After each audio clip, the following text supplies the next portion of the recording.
What is up, everybody? Welcome back to another Pitching Ninja's Filthiest Pitches of the Day. Remember, before we get to those pitches, hit that subscribe button. Join Ninja Nation. Be a part of the biggest and best daily baseball show on YouTube. And now, without further ado, here are my filthiest pitches of the day. I'm going to start with Pablo Lopez, who had 3 Ks in 6 innings, giving up only 1 run. He had these curveballs and changeups. He battled Lucas Giolito, who had 3 Ks in 3 innings, but gave up 9 runs.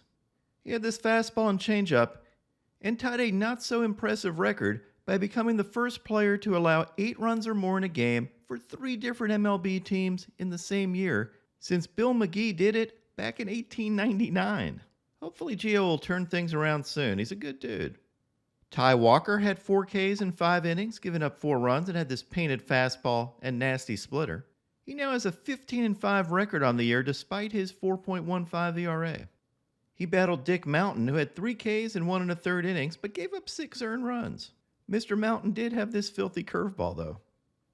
Tejay Antone was back and showed everybody why he earned the nickname from me, Captain Hook. He had these wicked curveballs and sliders.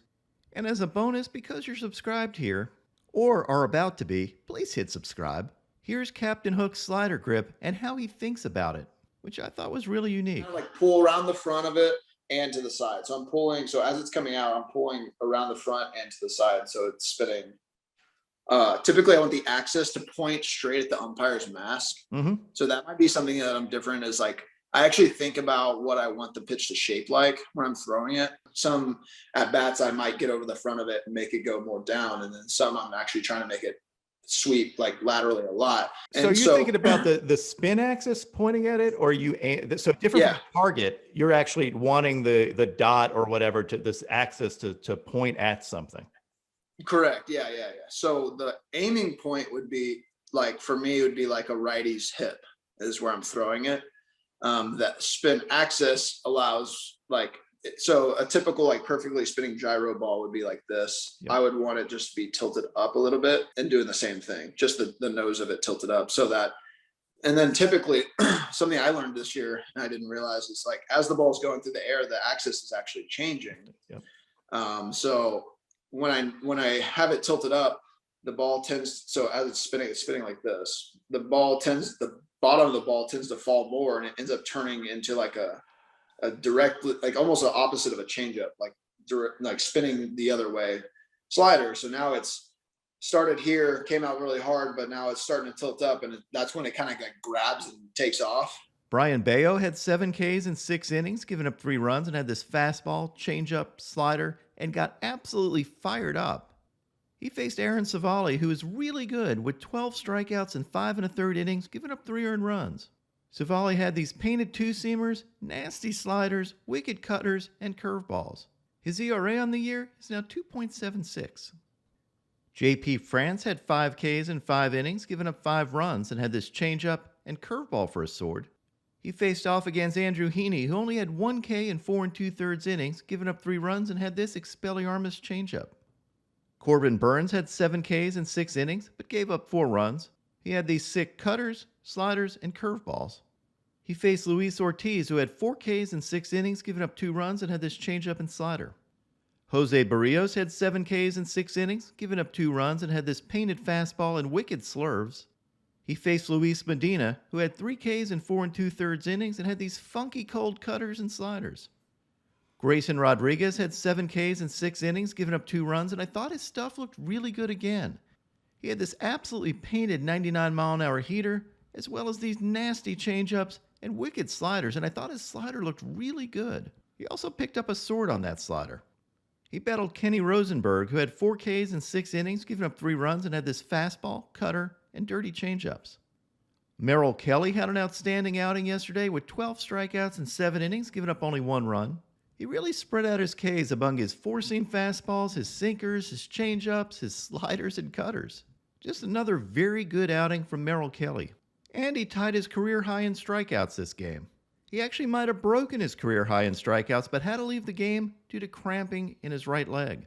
Here's a breakdown of Kelly's pitches for the game, and you can see how well he used his whole arsenal.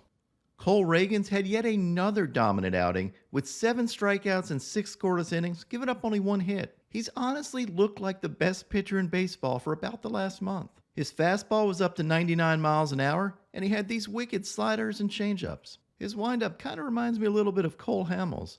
And he's made the Royals look like they got the better end of that trade for Aroldis Chapman. Logan Webb had 4 Ks in 6 2/3 innings, giving up 3 runs and had these fastballs, sinkers, and changeups. And he was outdueled by yesterday's filthiest starting pitcher of the day, Justin Steele. Steele was outstanding with 12 strikeouts in 8 innings, giving up only 2 hits and no runs. He dominated hitters all day with his combination of cutting fastballs and wicked sliders. And both of those pitches were filthy. And I also really like how Steele was pitching with emotion. He got absolutely fired up. I love it. Here's an isolated look at how he releases his fastball, and you can see how he kind of gets on the side of the ball a tiny bit, which is why it cuts. And also, here's an overlay of his cutting fastball as well as his slider. And you can see how he tunnels those pitches to make it really tough on hitters. Steele now is 16-3 with a 2.55 ERA, and is 3rd in the NL in pitcher WAR. He also has a K per 9 now of 9.1, and has certainly got to get a lot of attention for the Cy Young Award this year. Where does Steele rank on your Cy Young ballot? Leave me your thoughts in the comments. As far as odds, at FanDuel Sportsbook, he's now the second favorite at plus 320. Now on to my filthiest relievers. Brian Abreu had this 99-mile-an-hour heater. Jake Diekman had these fastballs. Chris Martin had this splitter. Might say he's the scientist out there. Yes, it's a rule. I have to make a Chris Martin pun every time I feature him. Matt Waldron had these gorgeous knuckleballs. Here's a slow-mo look at his knuckleball, and you can see how beautiful that really is. There's just something magical about knuckleballs. Sam Moll had this painted sweeper, and then this sequence where he painted twice with fastballs and didn't get the call, and then I guess the third time's a charm. You can see Moll talking to himself walking off the field, going, really? I had to strike this dude out 3 times. Sean Newcomb had these dirty curveballs. Josh Winkowski had this cutter and fastball. Jordan Romano had these wicked sliders. And my filthiest reliever yesterday was Jose Alvarado, who had these vicious cutters despite walking a few, and then absolutely lost his mind. El Diablo is pure filth. That's right, welcome back to Dong of the Week, where man isn't judged based on the content of his character, but by how long his dong is. And boy do we have some epic dongs this week. Kicking it off, we're going with Adolis Garcia with this walk-off dong here. Based on the pimp job, you'd never know that he struck out 4 consecutive times before this at-bat, but no golden sombrero is going to rain on his parade.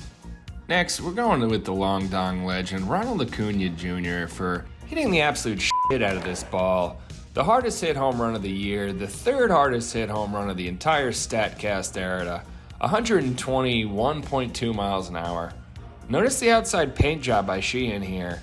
But Acuna doesn't care, he gets max wood on it for a max dong.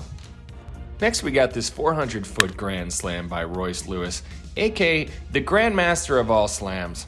He has this new nickname because this is his 3rd grand slam in the last 9 days, and his 4th of the 44 games he's played in his career. Royce is good for 2 things, showing up to the ballpark and getting pitchers divorces. But the long dong of the week goes to Joey Gallo for this 458-foot hydrogen bomb he hits off position player David Fry. You're not that guy, pal. Trust me. You're not that guy. Nice pitch, Dave. I'm putting this almost 500 feet away. I love Tito, but just a disgusting display of pitching from the Guardians and a disgusting lack of respect from Joey Gallo. That's your dong. And now, my pitching ninja moment of Zen. It's family Labor Day drama. This kid picked the wrong time to throw his first 12-6 curveball. But he may never top the drop he gets on this one. Absolutely unhittable. What is up, everybody? My picks of the day today are a 3-leg parlay. I'm going to start out with Jesus Luzardo for 6 Ks or more, and take Bryce Miller for 6 Ks or more, and top it off with Brandon Woodruff for 8 Ks or more. What would your picks of the day be?